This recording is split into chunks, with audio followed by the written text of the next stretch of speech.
বলছি।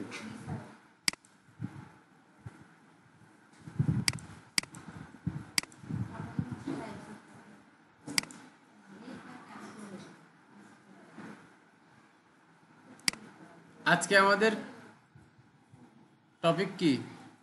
What is internet, what is browser, what is text editor, what is website, why do you need website for business. আমরা আগে এতটুকু দেখি। What is internet? Internet সবাই চিনি। কি করে ইন্টারনেট দিয়া?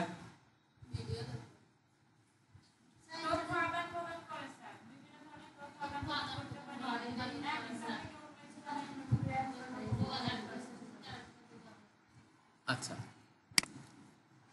ইন্টারনেট মূলত হচ্ছে একটা নেটওয়ার্ক, যেই নেটওয়ার্কের সাথে আমরা পৃথিবীর সকল কম্পিউটার যারা আছে, যেগুলো আছে, সেই সেই কম্পিউটারগুলো কি কানেক্টেড থাকে। আপনি যখন ইন্টারনেট অন করেন, আপনি ইউটিউব দেখেন, গুগল দেখেন, ফেসবুক দেখেন, সব কিছু দেখেন না ইন্টারনেটের মাধ্যমে। তো ইউটিউব, ফেসবুক, গুগল এগুলো তো কোনো একটা জায়গায় আছে, তাই না? ওগুলো কোনো একটা কম্পিউটারে আছে না? কম্পিউটার ছাড়া কি ওগুলো আছে? ওগুলো তো নিজস্ব একটা সফটওয়্যার, ওগুলো তো একটা একটা করে ওয়েবসাইট, তাই না? তো ওয়েবসাইট সফটওয়্যার করার জন্য তো কম্পিউটার দরকার। তো এগুলো কিন্তু কোনো না কোনো জায়গায় কম্পিউটার আছে। সার্ভার বলি না, সার্ভার সার্ভার চালাতেও কম্পিউটার লাগে। সার্ভার নিজেও একটা কম্পিউটিং সিস্টেম, একটা পার্ট। এখন এই যে অনেকগুলো ডিভাইস, পৃথিবীর অনেক কম্পিউটার একসাথে, না বিলিয়ন্স অফ বিলিয়ন্স কম্পিউটার একসাথে কানেক্ট করে না? ইউটিউবে কতগুলো মানুষ একসাথে ভিডিও দেখে। আপনারা সবাই একসাথে এখন যদি ইউটিউব সার্চ দেন, একসাথে ভিডিও দেখতে পারবেন না? তাহলে একটা নেটওয়ার্কের ভিতরে আপনারা আসছেন না, যে যেই নেটওয়ার্ক দ্বারা আপনারা যে কোনো কম্পিউটার দ্বারা সব কম্পিউটারকে কানেক্ট করতে পারেন। বুঝতে পারছেন? একে বলা হয় হচ্ছে world wide network, W, world wide web, world wide web, যেটা ইন্টারনেট দ্বারা আমরা কি করি, অ্যাক্সেস করি, তাই না? ইন্টারনেট কিন্তু আমরা চাইলে লোকালিও করতে পারি। এখানে যে আছে না অনেকগুলো ল্যাপটপ, আমরা লোকাল ইন্টারনেটও বানাইতে পারবো। এটার সাথে এটার কানেকশন করে, এটার সাথে এটার কানেকশন করে, এক একটার সাথে এক একটা কানেকশন করেই কিন্তু ইন্টারনেট এখানে লোকালি তৈরি করা যাবে। ইন্টারনেট মানে কি? একটা নেটওয়ার্ক না, অনেকগুলো কম্পিউটার সমষ্টি এক জায়গায় আইসা সবাই সবার কম্পিউটারকে অ্যাক্সেস করতে পারে, তাই না? আপনার ইউটিউবকে অ্যাক্সেস করতে দিচ্ছে থেকে আপনি অ্যাক্সেস করতে পারছেন, তাই না? আপনি ফেসবুকে যদি আপনি অ্যাকাউন্ট তৈরি না করেন, আপনি কি অ্যাক্সেস করতে দিবে ফেসবুক? তার মানে কি আপনাকে সেটার অ্যাক্সেস দেওয়া হয়েছে। তো এইগুলোই আমরা করি কিসের মাধ্যমে? ইন্টারনেটের মাধ্যমে, তাই না? তাহলে ইন্টারনেট বিষয়টা ক্লিয়ার? তো ইন্টারনেট কি তাইলে একটু একজন বলেন তো, আমারে বুঝায়। শোভনা বলেন। হুম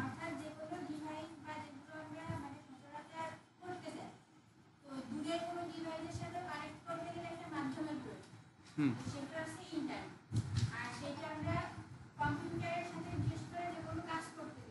হুম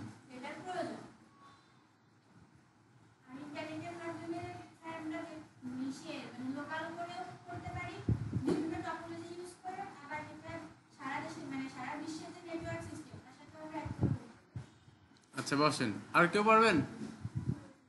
তুলি বলেন তো, আপনার মতো করে আপনি বলেন। হ্যাঁ, করেন।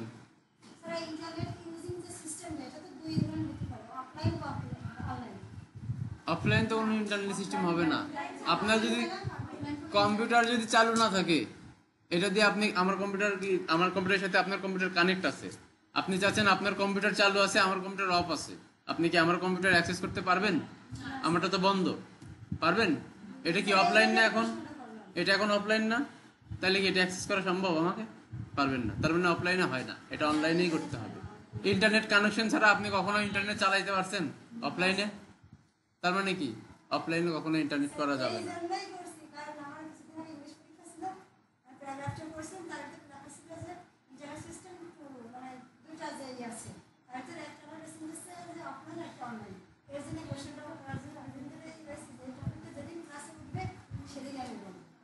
মানে ওখানে টিক চিহ্ন ছিল, অফলাইন না অনলাইন? ইন্টারনেট কি অনলাইন না অফলাইন? আপনি কোনটা টিক দিছেন? সেটা ঠিক না, প্যারাগ্রাফের মধ্যে জাস্ট লেখছিল যে এখানে দুটো সিস্টেম আছে, এটা অফলাইন ইউজ করা যায়, অনলাইন ইউজ করা যায়। আচ্ছা, অফলাইন বলতে আপনি বুঝাইছেন লোকালি যে একটার সাথে আরেকটা কানেক্টেড, একটার সাথে আরেকটা কানেক্টেড, এগুলো তো মনে হয় অফলাইন বুঝাইছে ওনারা। হইতে পারে, আমি বুঝি না বিষয়টা। আপনার প্যাসেজটা আমি না দেখলে বুঝবো না কি বলতেছে। যাই হোক, ওইটা পরের হিসাব। এখন যেটা বলতেছি আমরা, যে ইন্টারনেট মোটামুটি কি বুঝছি সবাই? আপনি একটু বলেন তো কি বুঝলেন আপনার পেছনে? হ্যাঁ, এই জিনিসটা বুঝতে হবে, এগুলো বেসিক।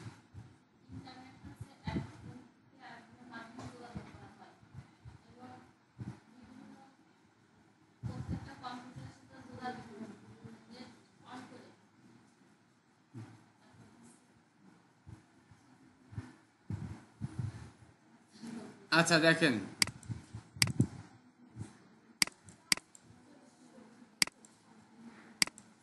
এখানে একটা ছবি দেখতে পাচ্ছেন? দেখেন তো কি করা আছে, বোঝা যায় এটা? আমি যে আপনাদেরকে বুঝাইলাম যে ইন্টারনেট হচ্ছে একটা নেটওয়ার্ক, সেখানে সবগুলো কম্পিউটার কানেক্টেড থাকে। দেখেন এখানে ল্যাপটপও কানেক্টেড আছে, ফোনও কানেক্টেড আছে, রাউটারও কানেক্টেড আছে, পিসিও কানেক্টেড আছে, ডাটাবেজও কানেক্টেড আছে। রাউটার কি একটা কম্পিউটার সিস্টেম না? এখানেও কিন্তু একটা ডিভাইস আছে যেটাতে চিপ আছে, সেটাও কিন্তু কম্পিউটিং করে। সেখান থেকে কিন্তু আপনাকে সবকিছু মিলায়া হচ্ছে রাউটিং দেওয়া হয়, ইন্টারনেট কানেকশন দেওয়া হয়। রাউটার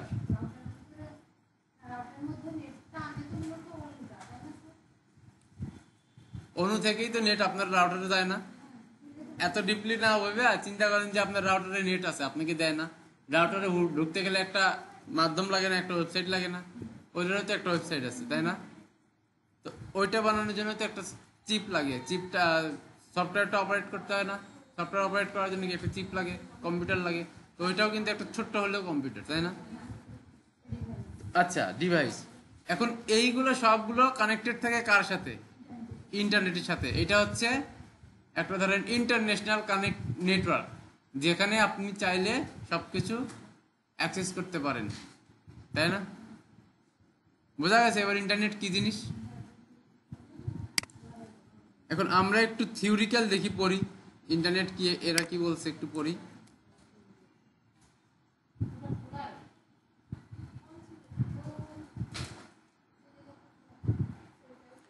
দেখেন এখানে দেখা যাচ্ছে, এখানেও দেখেন কি দিছে, একটা দিছে না? দেখতে পাচ্ছেন ছবিটা? দেখেন এই যে এটা হচ্ছে ইন্টারনেট সার্ভিস প্রোভাইডার। এখান থেকে একটা গেছে মডেমে, তারপরে রাউটারে গেছে, রাউটার থেকে কই গেছে, ল্যাপটপে গেছে, একটা পিসিতে গেছে, ট্যাবলেট পিসিতে গেছে, ব্রাউজারে গেছে। পিসি থেকে আবার ব্রাউজ করেন না আপনারা? এটা একটা internet service provider, Airtel mobile কোম্পানির নেট আছে না? এটা হচ্ছে সেই মোবাইল কোম্পানির ব্রডব্যান্ড লাইন।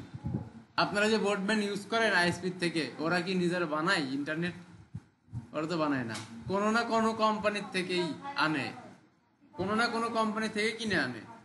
তো সেটাই বলা হয়েছে, একটা এক্সাম্পল হিসেবে দিচ্ছে এয়ারটেল ব্রডব্যান্ড। দেখেন এখান থেকে কই যায়, রাউটারে যায়, এই রাউটার থেকে আবার আরেক রাউটারে যায়, এই রাউটার থেকে আবার দেখেন সার্ভারে যায়। সার্ভার কি? Server provide information in the response to the request. তার মানে সার্ভারে আমরা রিকোয়েস্ট করি না? রিকোয়েস্ট করি। আচ্ছা, এটা পরে বোঝাচ্ছি, আগে ইন্টারনেটটা বোঝেন। এখন ইন্টারনেটটা তো বুঝছেন, ইন্টারনেটটা আসলে কিভাবে কাজ করে ছবির মাধ্যমে বোঝেন নাই? কারো কোনো প্রবলেম আছে? বুঝছেন? বুঝছেন? আপনারা বুঝছেন? সবাই বুঝছেন? আচ্ছা, একটু পড়েন তো ইন্টারনেট কি পড়েন, একজন একজন দাঁড়ান।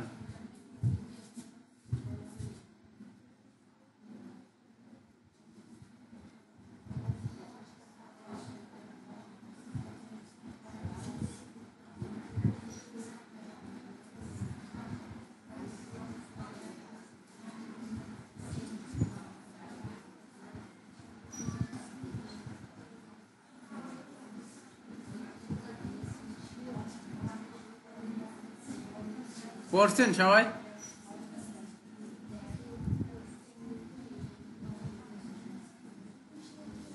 দেখেন এখানে কি বলছে, দেখেন কি বলছে, internet is a global network of interconnected computer network. আমি কি বললাম, যে সবগুলা নেট কম্পিউটারকে এক জায়গায় কি কানেক্ট করে দিছে, ইন্টারকানেক্টেড, তাই না? এটা একটা গ্লোবাল নেটওয়ার্ক না, আমরা পুরো পৃথিবী ইউজ করতে পারি। Computer network that allows for the transmission and exchange of the data information across the global. তার মানে কি, আপনারা ফেসবুক ইউজ করেন কি, এখানে ডাটা আদান প্রদান হয় না? একজনের ছবি আরেকজনের দিচ্ছেন, আরেকজনের ছবি আরেকজনের দিচ্ছেন, একজনের মেসেজ আরেকজন দেখতেছেন, তাই না? তার মানে কি, এখানে ডাটা আদান প্রদান এক্সচেঞ্জ হচ্ছে না? আচ্ছা, it is a vast infrastructure that enable communication, collaboration and sharing resource on the global scale. তার মানে কি, আপনারা অনেক কিছু গুগল থেকে নেন না? কিছু জানতে চাইলে গুগল থেকে সার্চ দিয়ে বের করেন, কোনো কিছু জানতে চাইলে ইউটিউব থেকে ভিডিও দেখেন, জান না? তাহলে কি হচ্ছে, কোলাবোরেশন হচ্ছে, শেয়ারিং হচ্ছে, কমিউনিকেট করা হচ্ছে, একজনের সাথে আরেকজন কথা বলতেছেন, সবই তো ইন্টারনেটের মাধ্যমে হচ্ছে না? এটাই হচ্ছে ইন্টারনেট। দেখেন ইন্টারনেটের হচ্ছে প্রোটোকলস দ্বারা হচ্ছে, মোটামুটি এই প্রোটোকলস ফাংশনের মাধ্যমে হয়। এখন ইন্টারনেট প্রোটোকলসের ভিতর হচ্ছে দুইটা সিস্টেম আছে, একটা টিসিপি আর একটা হচ্ছে আইপি। টিসিপি কি, ট্রান্সমিশন কন্ট্রোল প্রোটোকল। আপনি যে ট্রান্সমিট করতেছেন সেটা তো কেউ না কেউ একটা কন্ট্রোল করতে হবে। আপনি যাকে তাকে ট্রান্সমিট করে দিলেন, ধরেন আপনারে পাঠাইলেন, আরেকজনের কাছে চলে গেছে। আমি ধরেন আপনার একটা মেসেজ পাঠাইছি, মেসেজটা চলে গেছে ওর কাছে, তাহলে কি ভালো হইলো? জিনিসটা আনকন্ট্রোলড হয়ে গেল না? একজনের পাঠাইলাম, আরেকজনের চলে গেল। তো এই যে ট্রান্সমিশন কন্ট্রোল করতে হয়, তার জন্য একটা প্রোটোকল লাগে না? যে আমি একটা রাস্তা ধরলাম, যে এখান থেকে এই রাস্তা দিয়ে গেলে ওখানেই যে পৌঁছাইবো। কারণ এখান থেকে আমি ধরেন শ্রীপুরে যাব, এই রাস্তা দিয়ে গেলে কি শ্রীপুরে যে পৌঁছাইবো না? এখন এই রাস্তা পথে যদি অন্য রাস্তাতে যাই, শ্রীপুরে যাইতে পারবো না, অন্য জায়গায় চলে যাবো। তো এইটাই কন্ট্রোল করে, ট্রান্সমিশন কন্ট্রোল করে। আরেকটা কি আছে, ইন্টারনেট প্রোটোকল আছে। আইপি অ্যাড্রেস বলছিলাম না প্রথম দিন, যে রাউটারের, আমাদের রাউটারের আইপি অ্যাড্রেস কত?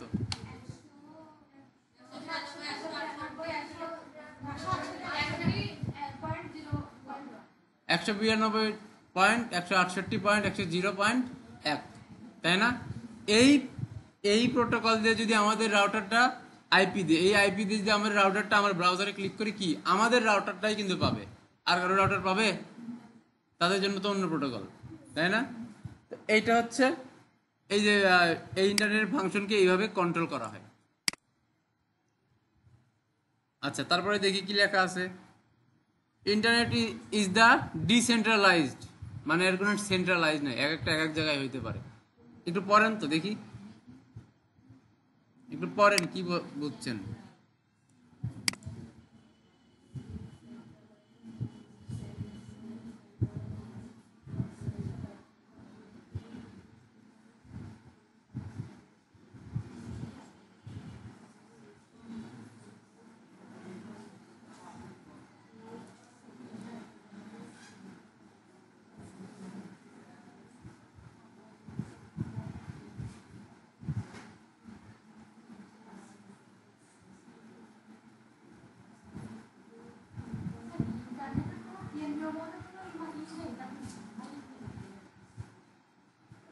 পুরা ইন্টারনেটের কোনো একক মালিকানা আছে? কারো কোনো একক মালিকানা আছে? ফেসবুকেরটা দখল করে আছে, গুগলেরটা দখল করে আছে। ফেসবুকের ইন্টারনেট দখল করে আছে, নিজস্ব একটা জায়গা। গুগলেরটা দখল করে আছে, কিন্তু গ্লোবালি কারো নিজস্ব সম্পত্তি না, যে চাইলে যে কোনো জায়গায় এটা নিতে পারে। সার্চ দেন দেখি ইন্টারনেট কে আবিষ্কার করছে, সার্চ দেন কে আবিষ্কার করছে দেখি, আমরা একটু দেখি ইন্টারনেট আবিষ্কার করছে কে। হু ডিসকভার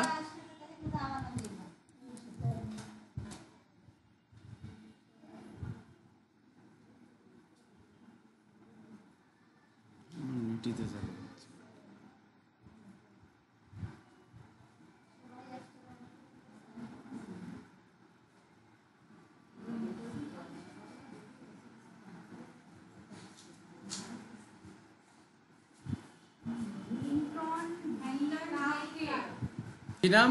মিল্টন জি কার্কে। ভিন্টন।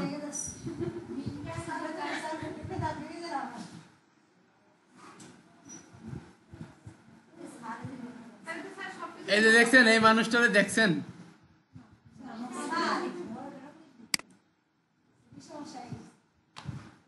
স্যার তার মানে এমনি তো চাইলে সবকিছু পৃথিবীর সবকিছু হ্যাক করতে পারে। উনি আছে যে হ্যাক করবে। না উনি তো থাকতো। উনি যখন এটা আবিষ্কার করছে তখন কি এত ই ছিল না? উনি মনে হয় আছে, জানি না আমি, থাকতেও পারে।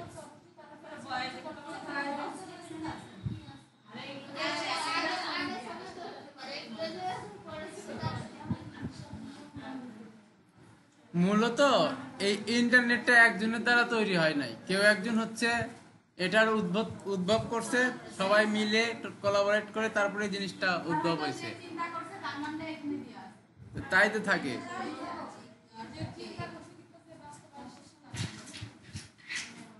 দেখেন এখানে ইন্টারনেটে অনেকগুলো হিস্টোরি আছে, যা যার দরকার শেষে পড়ে নেন। এত কিছু হিস্টোরি জানতে গেলে অনেক সময় লাগবে।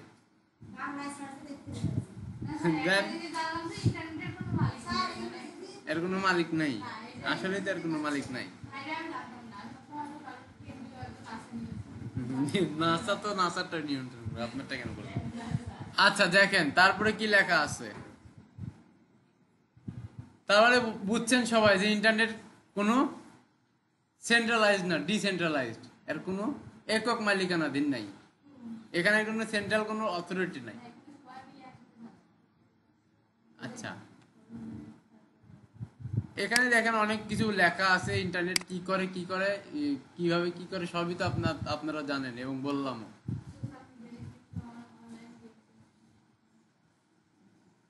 It's important to note that internet is different from the World Wide Web. The web is a system to interconnected document and other resources. Web সিস্টেমটা কি জিনিস দেখেন, এখানে একটু পড়েন, লেখা আছে দেখেন, পড়েন একটু কি লেখা আছে এখানে।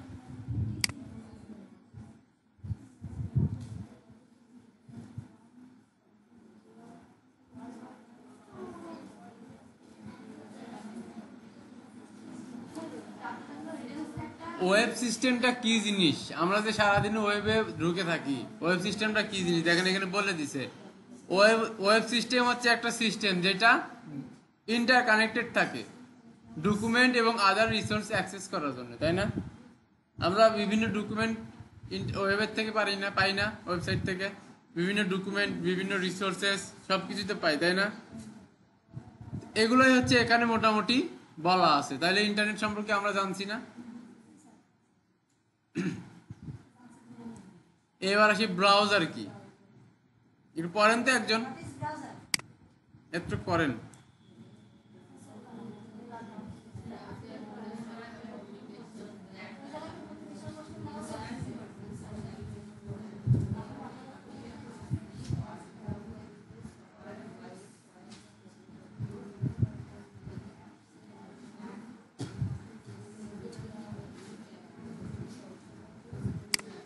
দেখেন কি বলছে এখানে, a web browser is a software application that allows user to access and view information on the world wide web.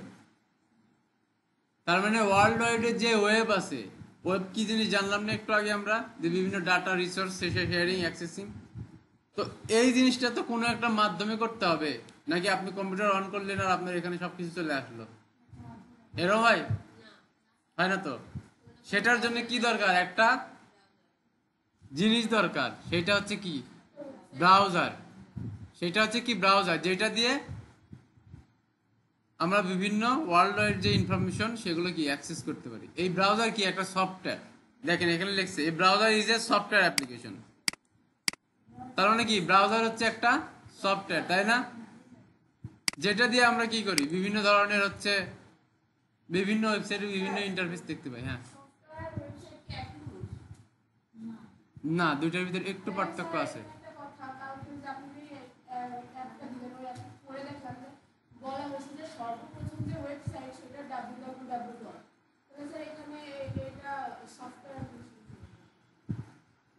আমি তো ওয়েবসাইটের সফটওয়্যার বলি নাই, আমরা ওয়েবসাইট যেটাতে ভিজিট করি সেটারই সফটওয়্যার বলছি। ব্রাউজার, এই যে দেখেন, এই যে ব্রাউজারটা একটা সফটওয়্যার অ্যাপ্লিকেশন, হ্যাঁ। ব্রাউজার একটা সফটওয়্যার অ্যাপ্লিকেশন, কিন্তু স্যার ওয়েবসাইট কি সফটওয়্যার অ্যাপ্লিকেশন না?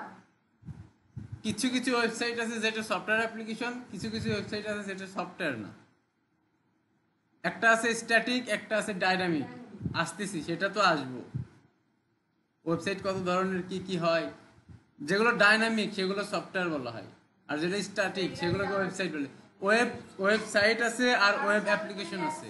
সর্বপ্রথম ওয়েবসাইট হচ্ছে www. ঠিক আছে, ওইটা ছিল স্ট্যাটিক, ওইটা ডাইনামিক ছিল না। আপনি কোনো কিছু লিখছেন, সফটওয়্যার অ্যাপ্লিকেশন বলা হয় না? আমি এখানে কোথাও বলছি www.softwareapplication লেখা আছে এখানে কোথাও, দেখেন তো। www. কি জিনিস সেটা তো একটু আগে বুঝাইলাম যে এটা একটা হচ্ছে ওয়েব সিস্টেম। এই যে দেখেন এখানে লেখা আছে ডিফারেন্ট ফ্রম অফ দ্য, এটা হচ্ছে ওয়ার্ল্ড ওয়াইড ওয়েব, মানে পুরো পৃথিবীর জন্য যে ওয়েব সিস্টেমটা সেটা হচ্ছে এটা, যেটা দ্বারা আমরা ইনফরমেশন রিসোর্সেস আদান প্রদান করি, শেয়ারিং করি। ক্লিয়ার?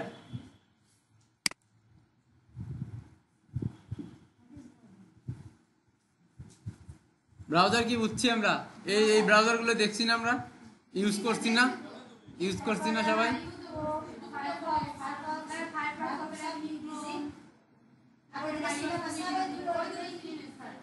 এই দুটো চেনেন না? এটা হচ্ছে ইন্টারনেট এক্সপ্লোরার। এগুলো খুবই কম ইউজ হয়, এগুলো সে কেউ ইউজ করে না।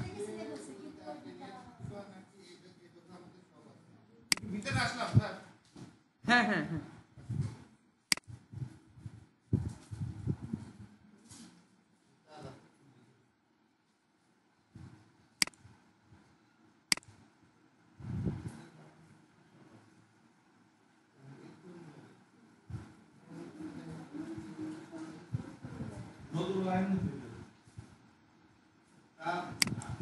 লাগবে কিনা এটা শুধু অনুরোধটা রাউটারে লাগে এটা ওটা আপনার রিসিভার না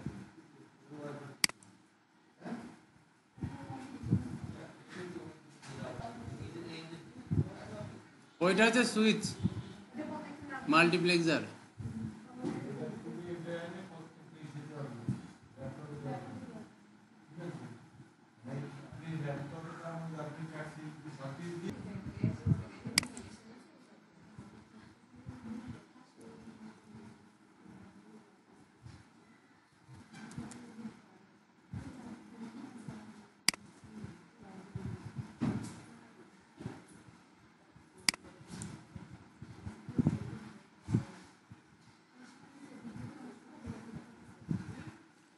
এই ওয়েবসাইটটা দেখেন সবাই, এখানে কি কি কি আছে? Home, about us, service, portfolio, client আছে না? দেখেন না এগুলো কখনো কোনো ওয়েবসাইটে ঢুকলে? দেখছেন এখন? আচ্ছা, এখন এই হোমে যদি ক্লিক করি, দেখেন এই পেজটা আসছে না? এটা পুরো একটা পেজ না?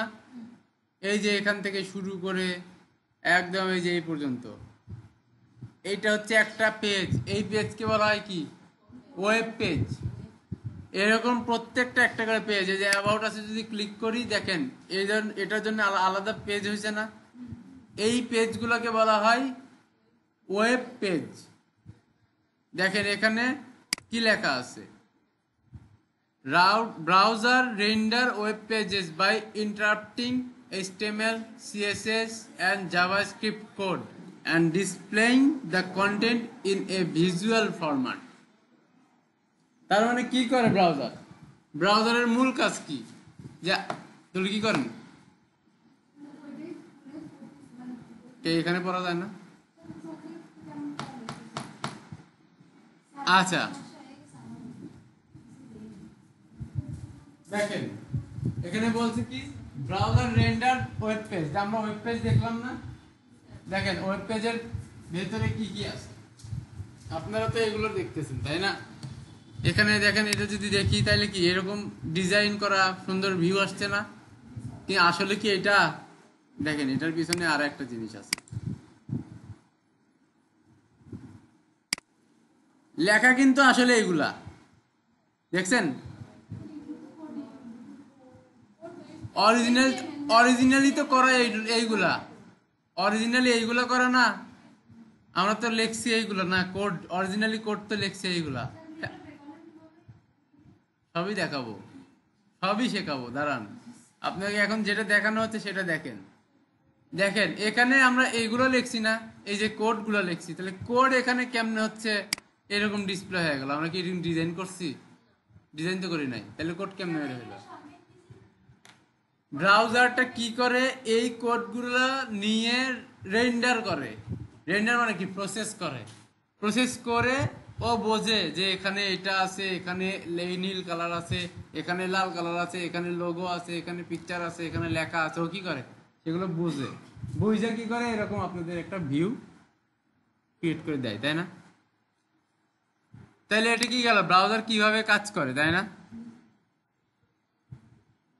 দেখেন এখানে ব্রাউজারের কিছু নেভিগেশন আছে, দেখছেন? নেভিগেশন, এই যে নেভিগেশন আছে না, এই যে পুরোটা হচ্ছে কি নেভিগেশন। দেখেন এখানে একটা রিলোড বাটন আছে, এখানে একটা ব্যাক বাটন আছে, এখানে একটা ই আছে, হোম আছে।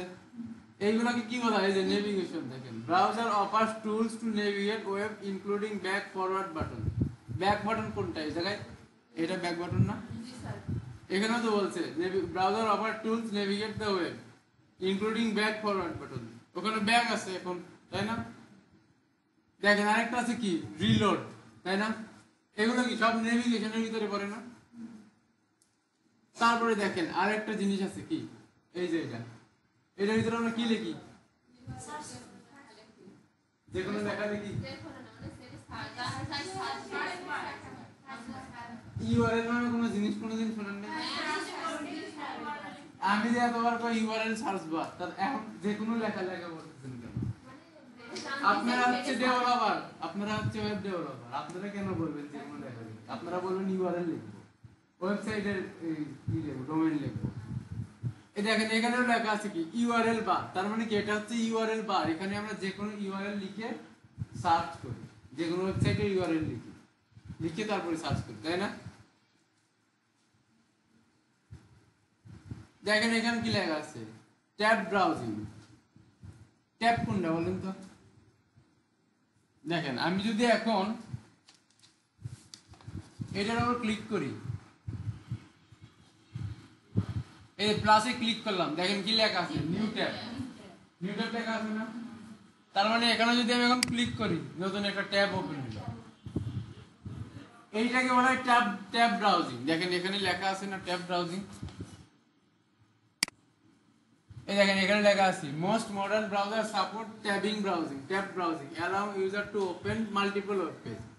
আমরা মাল্টিপল ওয়েব পেজ মানে ধরেন এক একটা ব্রাউজ, এক একটা ট্যাবে আমরা এক এক ধরনের ওয়েবসাইট ওপেন করতে পারবো না? হ্যাঁ, তাহলে কি মাল্টিপল জিনিস আমরা এখানে করতে পারি না? তার মানে এই ট্যাব দ্বারা আমরা কি করতে পারি? মাল্টিপল ওয়েবসাইট ভিজিট করতে পারি, তাই না? যতটুকু বোঝাইছি, দেখি এখন কে কে বুঝছি, টেস্ট করি। বুঝতে পারছেন? বলেন তো ইন্টারনেট কি?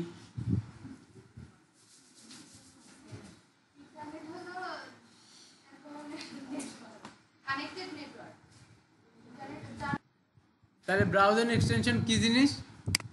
ব্রাউজার এক্সটেনশন হচ্ছে আমাদের ব্রাউজারের ডিফল্ট যেই ক্ষমতা থাকে, মানে ইনস্টল করার সাথে সাথে যেই যতটুকু ক্ষমতা থাকে, আপনি চাইলে আরো ক্ষমতা বাড়াইতে পারেন, মানে আরো ফাংশনালিটি বাড়াতে পারেন। আমরা ব্রাউজার দিয়ে কি করি? সার্চ দিই। আমরা যে এখনই দেখলাম যে এই যে আমার ফুল স্ক্রিন কিংবা ফুল ওয়েবসাইটের স্ক্রিন, আমাদের যে স্ক্রিনশট নেওয়ার কথা, সেটা কি আমরা ফুল পাইতাম? আমরা যদি কম্পিউটার স্ক্রিনশট দিয়ে নিতাম স্নাইপিং টুল দিয়ে, পারতাম না। এখানে একটা এক্সটেনশন আছে কি গো ফুল পেজ। এখানে যদি আমরা ক্লিক করি তাহলে দেখেন ফুল পেজ আমরা স্ক্রিনশট নিতে পারতেছি, তাই না? এটা কি ব্রাউজারে ছিল আগে থেকে? এটা ব্রাউজারে ছিল না। আমি কি করছি, এই ব্রাউজারে এই এক্সটেনশনটা অ্যাড করছি। এখন এক্সটেনশন অ্যাড করব কিভাবে, তাই না? দেখেন আপনি ধরেন আমি এই এক্সটেনশনটাই দেখেন এখানে হচ্ছে আমার গুগল ট্রান্সলেট আছে না, আমি এটাকে ডিলিট করে দিই, রিমুভ এক্সটেনশন। দেখেন আমি যদি চাই যে আমার পুরা ওয়েব পেজটা ইংলিশে না আমি বাংলায় করব কিংবা অন্যান্য ইয়াতে ট্রান্সলেট করব অন্যান্য ল্যাঙ্গুয়েজে, তাই না? তাহলে এখন দেখবেন আমরা লিখব কি গুগল ট্রান্সলেটর এক্সটেনশন ফর, আমাদের এই ব্রাউজারের নাম কি এজ ব্রাউজার, তাই না? দেখেন সার্চ দিই, দেখেন এখানে কি আছে, প্রথমটা মাইক্রোসফট এজ অ্যাডন। আমরা বিভিন্ন জায়গায় বিভিন্ন ব্রাউজার বিভিন্ন নামে ডাকে, গুগল নামে ডাকে হচ্ছে এক্সটেনশন, আর মাইক্রোসফট অ্যাডন নামে ডাকে, দুইটার কাজ একই। দেখেন আমরা কি লিখলাম, Google translate click Microsoft Edge, এটা যদি ক্লিক করি দেখেন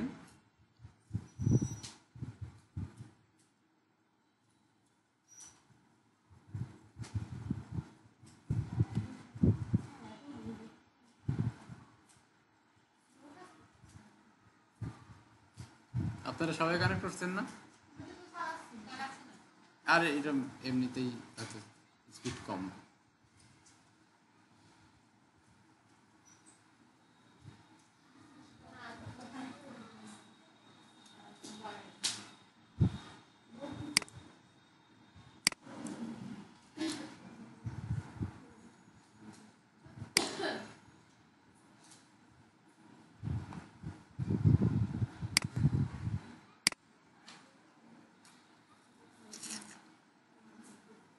এই যে দেখেন আসছে না, Google translator work on get extension লেখা আছে। এখানে যদি ক্লিক করি দেখেন অ্যাড এক্সটেনশন লেখা আছে, অ্যাডে ক্লিক করলাম, দেখেন ওইটা এখন আমার এর সাথে অ্যাড হয়ে যাবে।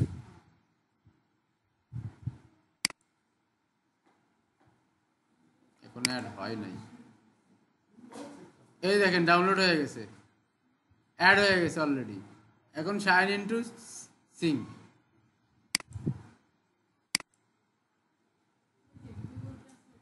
আইছে না?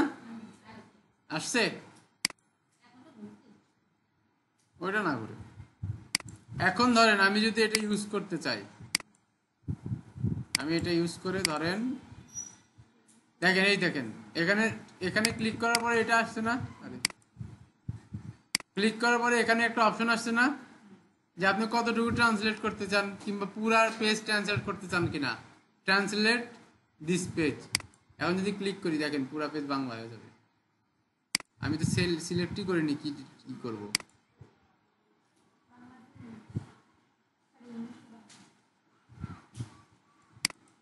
আগে এটারে সিলেক্ট করতে হবে। আরে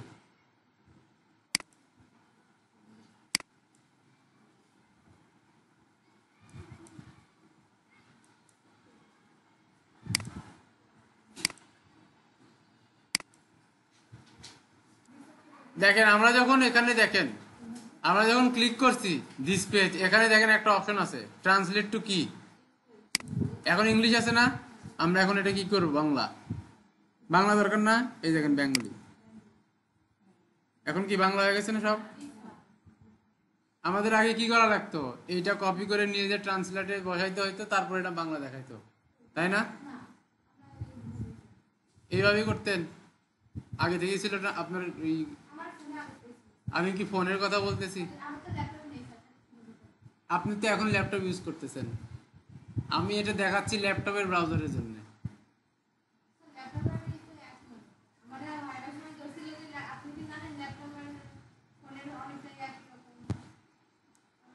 অনেকটাই একরকম, ফুল একরকম বলছে, ফোনেও স্টোরেজ আছে ল্যাপটপে স্টোরেজ আছে, এগুলো নিয়ে আমি তো এখন কথা বলতে চাচ্ছি না। আমি যেটা বলতে চাচ্ছি সেটা হচ্ছে এক্সটেনশনের কাজ কি, বুঝতে পারছেন? এই এক্সটেনশনটা যদি আমি ডিলিট করি, রিমুভ করি, এটা কি আর এখন কি বাংলা আছে? হ্যাঁ, এখন এটা বাংলা করতে চাইলে কি আমি পারবো? তুললে এখন কি পারবো? না, এখন পারবো না, আবার এনে তারপর করতে হবে। এনে তারতে হবে, এখন তো নাই সেইটা জিনিস, আমি তো রিমুভ করছি। আবার add করতে হবে আবার। হ্যাঁ, সেটাই তো আমি বলছি যে আমি যদি এখন করতে চাই এক্সটেনশন ছাড়া, তাহলে কি করতে হবে? এটাকে কপি করতে হবে, করে আমার গুগল ট্রান্সলেটরে যাইতে হবে, তারপরে এখানে কপি পেস্ট করে তারপর এটার বাংলা দেখতে হবে। এরকম করে দেখতে হবে না? আর আমরা যখন এটা অ্যাড করছিলাম তখন কিভাবে করছি? জাস্ট এটা গেট করছি। আমরা ফোনের মধ্যে অটোমেটিক এটা থাকে। আমি জানি না আপনার ফোনে কেমনে দেখায়, আমি জানি? না, আমার ফোনে অটোমেটিক থাকে, দেখতে আমি জানি না। সব এখন পাওয়া যায়। জানি না। আরে যে এখনকার যেগুলো বের হয়েছে, এখন দেখেন, এখন যদি ট্রান্সলেট পেজ আমি দেই, এই পেজটাতে যদি ট্রান্সলেট দেই, এখন বাংলা দিলে কি বাংলা হয়েছে? অটোমেটিক বাংলা হয়েছে না? তো এগুলো হচ্ছে এক একটা এক্সটেনশন।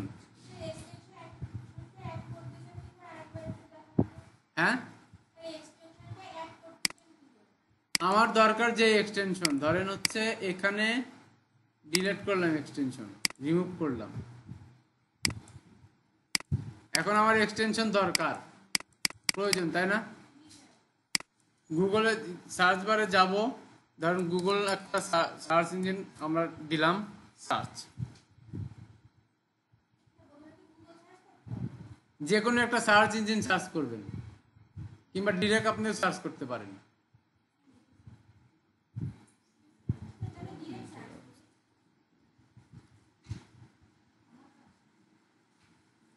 এখন এখানে লিখবেন আপনার যেই এক্সটেনশন প্রয়োজন।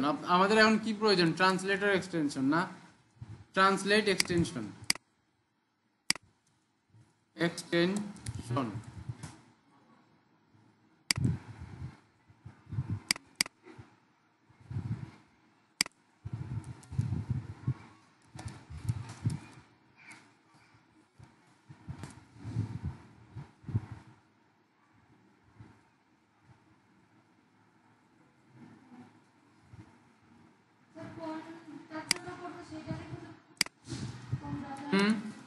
এই যে ব্রাউজার লিখবেন,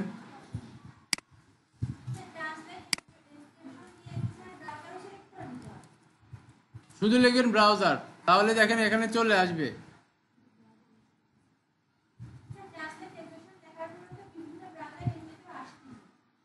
বিভিন্ন ব্রাউজার আসতেছে, তাইলে আপনি লিখে দেন ট্রান্সলেট এক্সটেনশন ফর, আপনি এডজ ব্রাউজার লিখে দেন, ইডিজি, কিংবা আপনার যদি ক্রোম ব্রাউজার থাকে ক্রোম ব্রাউজার লিখে দেন।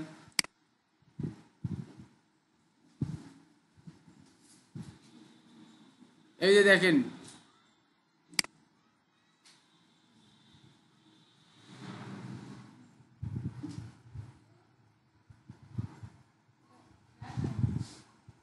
হ্যাঁ, আরেকটা সহজ উপায় আছে, এটা হচ্ছে ওয়েব স্টোর। ওয়েব স্টোর দেখেন, এখানে ক্রোম ওয়েব স্টোর আছে না? এখানে ক্লিক করবেন, দেখেন এখানে যত প্রকার এক্সটেনশন আছে সব এক্সটেনশন এখানে পাবেন আপনারা। আমাদের কি দরকার? Google translate. গুগল ট্রান্সলেট দরকার না এখন আপাতত, এই যে দেখেন এখানে আছে। আমরা যদি ক্লিক করি,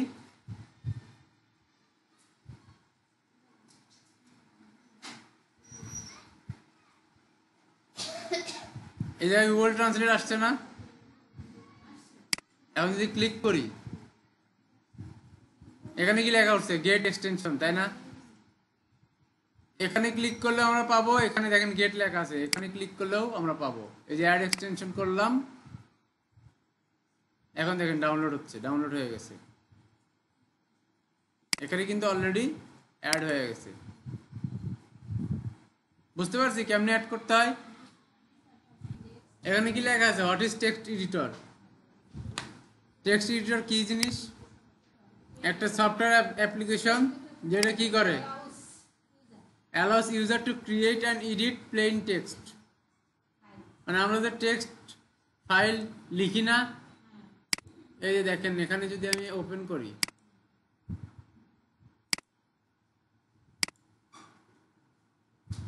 নিউতে গেলাম, টেক্সট ডকুমেন্ট নিলাম। এই যে টেক্সট ডকুমেন্ট নিলাম, এটা এখানে কি আমরা টেক্সট লিখতে পারতেছি না? এটাকেই কিন্তু কি বলা হয়, এটাকে কি বলে, এইটাই হচ্ছে টেক্সট এডিটর। যে এটা দিয়ে আমরা কি টেক্সট লিখতে পারি, আবার কি কোনো টেক্সট এডিটও করতে পারি, তাই না? এটা হচ্ছে টেক্সট এডিটর। আমরা যেহেতু ওয়েব ডেভেলপমেন্ট করতেছি, তাই না, তো আমাদের জন্য কিছু টেক্সট এডিটর আলাদা আছে। তার ভিতরে একটা হচ্ছে ভিএস কোড।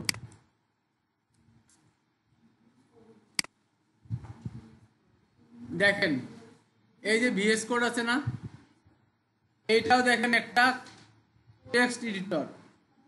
এটাতে আমরা কি করি, কোড এডিট করি। দেখেন এখানে লেখা আছে, দেখেন টেক্সট এডিটর কি, আমরা যেটা বের করছিলাম টেক্সট ডকুমেন্টের টেক্সট এডিটর।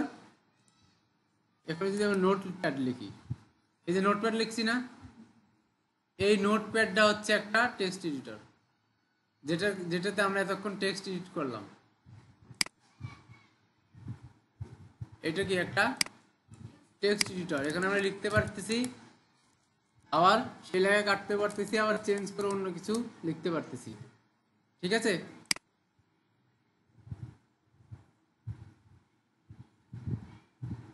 দেখেন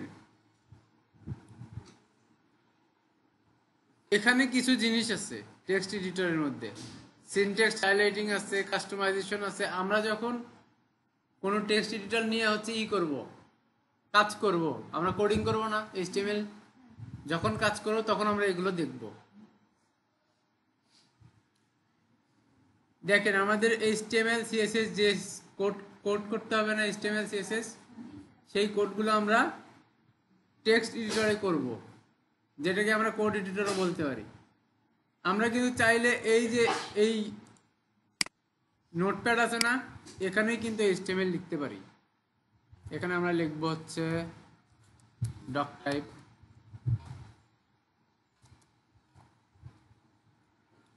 এটা একটা হচ্ছে এইচটিএমএল এর কোড ডক টাইপ। এরপর আরেকটা আছে কি হেডার,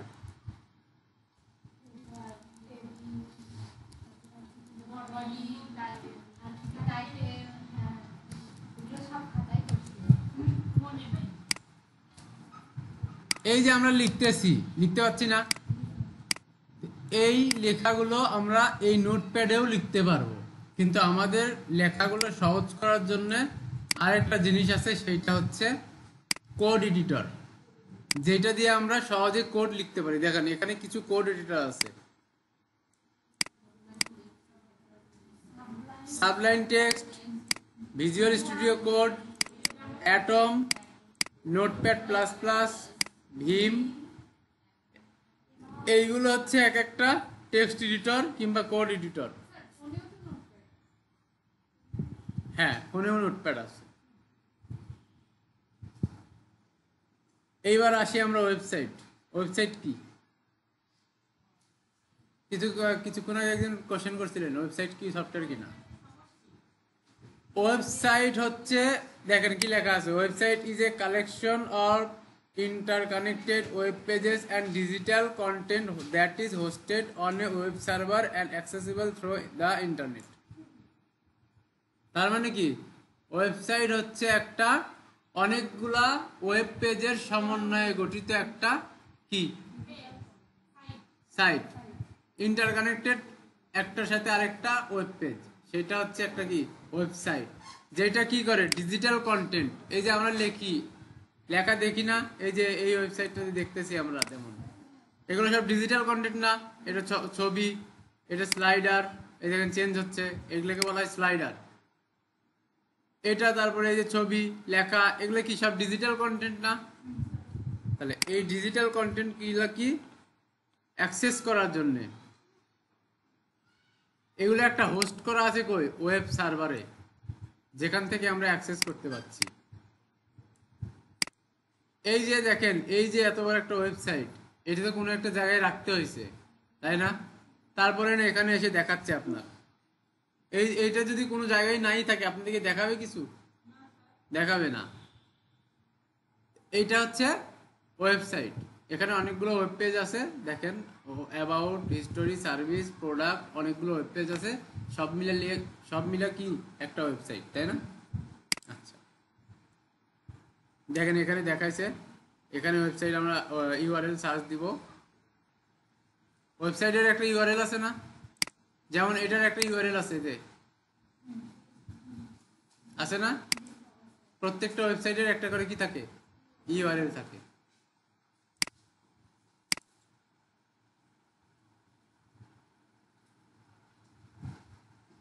ওয়েবসাইট বিভিন্ন ধরনের হয়, ইনফরমেশন শেয়ারিং ওয়েবসাইট হয়, ই কমার্স ওয়েবসাইট হয়, সোশ্যাল ইন্টারাকশন হয়, অনলাইন সার্ভিসের হয়, কোলাবোরেশন হয়। বলেন তো এই ইনফরমেশন শেয়ারিং এর মধ্যে কি কি ওয়েবসাইট আছে? নিউজ ওয়েবসাইট গুলো কি করে? আপনাদের নিউজ দেয় না? নিউজ কি ইনফরমেশন না? তাহলে নিউজ ওয়েবসাইট কি ইনফরমেশনাল না? ব্লগ ওয়েবসাইট, যেগুলো ব্লগ পড়েন আপনারা, সেগুলো কি ইনফরমেশনাল না? এগুলো হচ্ছে ইনফরমেশনাল ওয়েবসাইট, ইনফরমেশন শেয়ার করে। আরেকটা আছে কি ই কমার্স, এটা তো সবাই চেনেন। ই কমার্স কি করে? এটা একটা ওয়েবসাইট না ই কমার্স? ওইটা দিয়ে কি বিভিন্ন জিনিস কেনা বেচা করা হয়। সোশ্যাল ইন্টারাকশন কি আছে? ফেসবুক, টুইটার, হোয়াটসঅ্যাপ, ইনস্টাগ্রাম, তাই না? দেখেন আমার তো এই জায়গায় তাড়াতাড়ি লেখা আছে, ভালো লেখা আছে। এরপরে আছে অনলাইন সার্ভিসেস। অনলাইন সার্ভিসের ভিতরে কি কি আছে? বাসের টিকিট বুকিং দেয় না ঘরে বসা, লঞ্চের টিকিট, বিমানের টিকিট, এগুলো কি? আবার ধরেন কোনো জায়গায় বেড়াইতে যাবেন, হোটেল বুকিং দিই বাসায় বসে থেকে না ঘরে বসে থেকে? কিসের মাধ্যমে? ওয়েবসাইটের মাধ্যমে না? ওইটাও একটা ওয়েবসাইট। কোলাবোরেট করি, কমিউনিকেট করি কিসের মাধ্যমে? মেসেঞ্জার, ওইটাও কি একটা ওয়েবসাইটে আছে না? এই দেখেন messaging service, video conference, Google Meet কি ওয়েবসাইট না? অনলাইন ফরাম, এটা একটা ওয়েবসাইট না? সব কিছুই ওয়েবসাইট। এখন আমাদের একটা ওয়েবসাইট প্রয়োজন কেন হয়? বিজনেসের জন্য একটা ওয়েবসাইট কেন প্রয়োজন হয়? আপনার একটা বিজনেস আছে, আপনার বিজনেসটা ধরেন আপনি একটা দোকান ক্রিয়েট করছেন আপনার বাসার সামনে, আপনার এলাকার মানুষ হাইস্ট এই দোকানটা চিনবে, যারা আশেপাশে যাতায়াত করে, যারা দেখে আপনার দোকান হাইস্ট তারা চিনবে, তাই না? কিন্তু যখন একটা ওয়েবসাইট বানাবো, তখন ওয়েবসাইট কি পুরো পৃথিবীর জন্য বানাবো না আমরা? তখন এই বিজনেসটার যদি আপনি অনেক বড় করতে চান, বিস্তার করতে চান, তখন কি ওয়েবসাইট লাগবে না? সবার কাছে পৌঁছাতে গেলে আপনি একটা আপনার কোম্পানির নামে একটা ওয়েবসাইট ক্রিয়েট করলেন, বিজনেস ওয়েবসাইট। সেখানে আপনি কি করেন, আপনার কোম্পানি কি করে, আপনার কিসের বিজনেস, সব কিছু মিলায় কি করবেন, সেখানে একটা ইনফরমেশন দিবেন। আবার চাইলে আপনি কি করতে পারেন, সেখানে বিক্রিও করতে পারেন অনলাইন, তাই না? তো এই জন্যে আমাদের কি প্রয়োজন? অনলাইন বিজনেস ওয়েবসাইট প্রয়োজন না? আপনার যদি বিজনেস প্রসার করতে হয়, তার জন্য কি ওয়েবসাইট প্রয়োজন না? এখন যেহেতু সব কিছু ডিজিটাল, তাই না? সবার হাতে হাতে মোবাইল আছে, সবাই ইন্টারনেট ইউজ করেন, তাই না? দেখেন এখানে একটা কি দেওয়া আছে, ওয়েবসাইটে দেওয়া আছে, তাই না? এখানে কি করতে পারেন আপনারা? বিভিন্ন জিনিস কিনতে পারেন, তাই না? মাঝে মাঝে দারাজের এই যে দেখেন নিচে কি আছে, ঈদের আনন্দে আপ টু 60% অফ। এটা কি একটা প্রমোশনাল না? প্রমোশন করতেছে না যে ঈদের জন্য 60% অফ দিছি, আপনি তাড়াতাড়ি কিনেন। মার্কেটিং করতেছে না? প্রমোশন করতেছে না? ওয়েবসাইটের মাধ্যমে আমরা সেগুলোও করতে পারি। E commerce support and engagement. আমরা যে মাঝে মাঝে কোনো প্রবলেম হইলে বিভিন্ন ওয়েবসাইটের অনলাইন চ্যাটিং করি না, যে আমার এই সমস্যা, কিংবা মেল করি আমার এই প্রবলেম, অনলাইন চ্যাটিং করি না? এগুলো কি সব কাস্টমার সাপোর্ট। আপনাদের যে সাপোর্ট দেয় তারা কি কাস্টমার সাপোর্টার না? আপনাদের যাওয়ার জন্যই তো বসে আছে। তো এগুলো হচ্ছে কাস্টমার সাপোর্ট এবং এনগেজমেন্ট। আপনার সাথে তার কমিউনিকেশন হচ্ছে, আপনার কি প্রবলেম তারা সলভ করতেছে।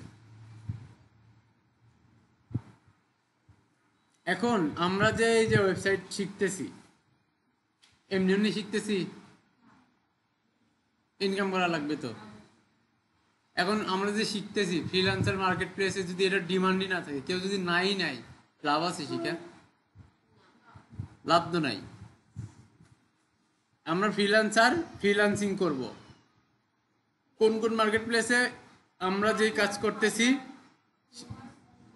এই যে মার্কেট প্লেসগুলো আছে, Upwork, Fiverr, 99 design, freelance, people per hour, এই সবগুলা মার্কেট প্লেসেই আপনাদের ডিমান্ড আছে। কালকে মনে হয় দেখাইছিলাম একটুখানি, তাই না? আমার প্রোফাইলটা দেখাইছিলাম, আপনারা HTML কয় টাকা দিয়ে বিক্রি করতে পারবেন, একটা প্রজেক্ট কত হয় দেখাইছিলাম না?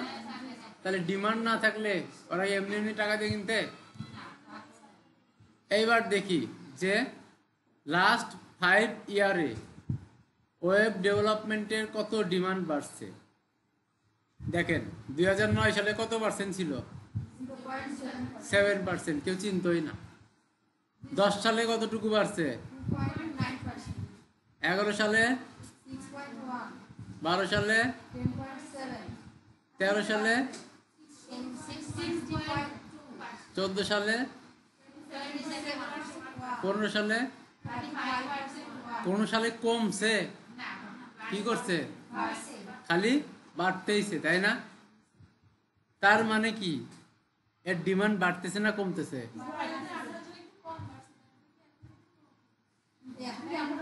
এখন আরো বেশি। তাইলে আমরা একটু আপডেট দেখি। Last 5 years demand of web developer chart.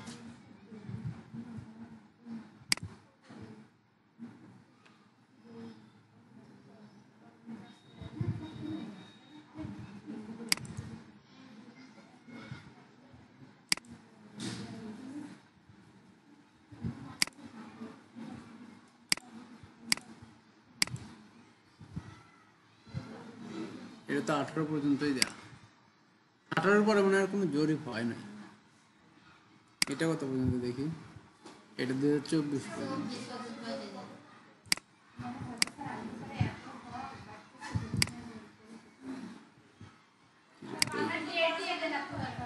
এই যে দেখছেন,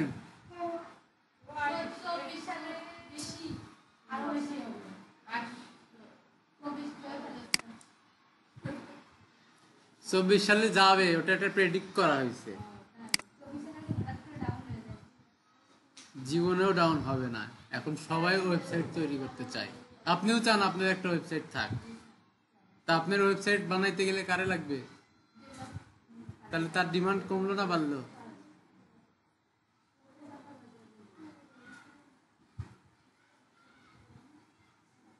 তাহলে বুঝতে পারতেছেন আমাদের ডিমান্ড আছে না নাই? সেটা কি বাড়তেছে না কমতেছে দিন দিন? ভবিষ্যতে আরো বাড়বে। দেখেন ওয়েবসাইটের কিছু কন্ডিশন আছে, যে ওয়েবসাইটে সবাই পছন্দ করে। Mobile first design. আপনারা যেই ওয়েবসাইটটা তৈরি করবেন, বেশিরভাগ মানুষই কোথায় দেখবে? আগে আপনারা কোনো ওয়েবসাইট যদি ভিজিট করেন, আগে কিসে? ল্যাপটপ নিয়ে যাবে ভিজিট করেন? কিসে করেন? আগে ফোনে করেন, তাই না? তার মানে কি আমাদের যেই ওয়েবসাইটটা ডিজাইন করব, সেইটা সর্বপ্রথম দেখতে হবে আমাদের ফোনে ফ্রেন্ডলি হয় নাকি, ফ্রেন্ডলি ইউজ করতে পারি কিনা, ফোনের জন্য উপযোগী কিনা। আপনি একটা ওয়েবসাইট ভিজিট করলেন, ফোনে কিছুই দেখা যায় না, সেই ওয়েবসাইট আপনি কখনো ভিজিট করবেন? হ্যাঁ, করবেন কখনো ভিজিট? তার মানে আমাদেরকে ফোন ফার্স্ট ডিজাইন করতে হবে, যে সব ফোনে যেন দেখা যায়। শুধু ফোনে দেখা গেল কিন্তু আপনার পিসিতে দেখা গেল না, পিসিতেও ফোনের মতো দেখা গেল, ভালো লাগবে? তাই মানে আপনাকে রেসপন্সিভ হইতে হবে। আপনার ওয়েবসাইট সবসময় রেসপন্স করতে হবে। কি, যখন মোবাইলে যাবে তখন মোবাইলের মতো দেখাবে, ল্যাপটপে গেলে ল্যাপটপের মতো দেখাবে, বড় স্ক্রিনে গেলে বড় স্ক্রিনের মতো দেখাবে, ট্যাবলেটে গেলে ট্যাবলেটের মতো দেখাবে। সব ডিভাইসের জন্য আপনার ওইটার প্রয়োজন হতে পারে। সব ডিভাইসের জন্য একরকম দেখায়, এই জন্য কি করতে হবে আপনার সেই রকম ভাবে বানাইতে হবে। এখন আপনি এমন একটা ওয়েবসাইট বানাচ্ছেন ইজি বিজি, কি লেখা আছে মিনিমালিস্ট অ্যান্ড ফ্ল্যাট ডিজাইন। আপনি এমন একটা ওয়েবসাইট বানাইছেন ইজি বিজি, কিছুই বোঝা যায় না কোথায় কোথায় কি যাবে, কোথায় কি করতে হবে। ওই ওয়েবসাইটে কেউ ঢুকবেন? ওয়েবসাইট কি কখনো ভিজিট হবে, বাড়বে, মানুষ ভিজিট করবে? জানেই না কোথায় কি, ঢুকেই তো মনে হয় চাই কোন ভূতের জায়গায় আসলাম। এই জন্য ডিজাইনটা এমনভাবে করতে হবে যেটা মিনিমালিস্ট, ঢুকেই যেন মনে হয় যে হ্যাঁ এখানে করলে এটা হবে, এখানে গেলে এটা হবে, সহজেই মানুষ যেন বুঝতে পারে। বুঝতে পারছেন? ক্লিন একটা লেআউট হইতে হবে। মাঝে মাঝে অনেক সময় কি আছে, অনেক অ্যানিমেশন দেখা যায় না ওয়েবসাইটের মধ্যে, অনেক ওয়েবসাইটে অ্যানিমেশন দেখা যায় না। এখানে ক্লিক করলেন আরেকভাবে আসলে যে স্লাইডিং গুলো হচ্ছে এগুলো কি অ্যানিমেশন না? স্লাইডার মাঝে মাঝে কিছু অ্যানিমেশন থাকতে হয়, ভিডিও কন্টেন্ট থাকতে হয়, অনেক কিছুই থাকতে হয়। তারপরে ধরেন আপনার একটা ওয়েবসাইট আছে খুবই স্লো, লোডই হয় না, 1 মিনিট ধরে বসে আছেন ওয়েবসাইট লোড হয় নাই, সেই ওয়েবসাইট আপনি থাকবেন 1 মিনিট বসে? তাহলে আমাদের কি এমনভাবে ওয়েবসাইট বানাইতে হবে সেটা যেন অপটিমাইজ হয়, দ্রুত লোড হয়, তাই না? এই সবগুলো জিনিস কিন্তু আমাদের মাথায় রেখে চলতে হবে।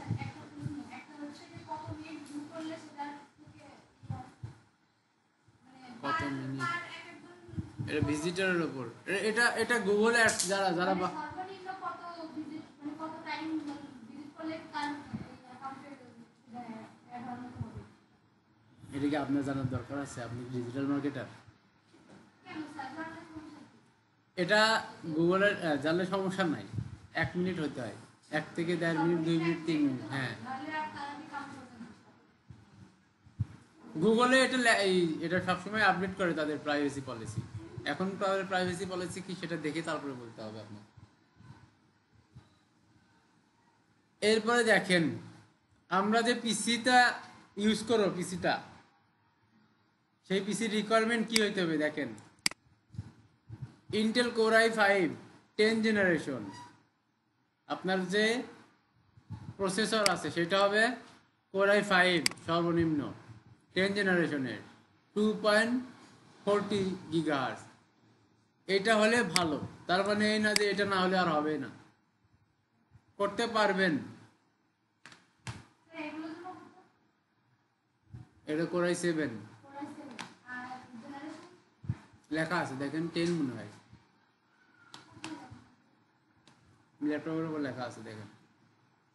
দেখেন সর্বনিম্ন র্যাম কত থাকতে হবে? 8 GB, আপগ্রেডেবল 16 GB, মানে 8 GB থাকতে হবে। মাঝে মাঝে যেহেতু আমাদের টেকনোলজি উন্নত হচ্ছে, তো আপগ্রেড যেন 16 GB পর্যন্ত করা যায় সেই রকম থাকতে হবে। একটা এক্সটার্নাল গ্রাফিক্স থাকলে ভালো, ম্যান্ডেটরি না। হার্ড ডিস্ক কত? 500 GB। এসএসডি হচ্ছে 128 GB সর্বনিম্ন M.2, যেটা আপনার পিসির স্পিড বাড়াবে। ডিসপ্লে সাইজ সর্বনিম্ন কত হতে হবে? 15.6। এটা হচ্ছে আপনার কি পিসি রিকোয়ারমেন্ট। আপনার এই পিসিগুলা হইলে ভালো হয়, বুঝতে পারছেন?